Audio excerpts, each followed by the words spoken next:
Ano pa lang kami ikasal. Ngunit sa buti ng ating Panginoon ay hindi natuloy. Amen. Dahil sa buti ng ating Panginoon, pinalaya niya ako sa kasalanan na mabalot sa aking katawan.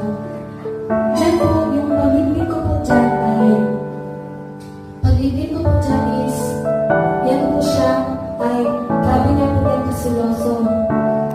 Kasi wala po talaga kami Lord, wala po kami, hindi po kami nagsisimba, grabe namin ka-worse talaga, mga gawain ng mga asawa, ginagawa na po namin, ganun talaga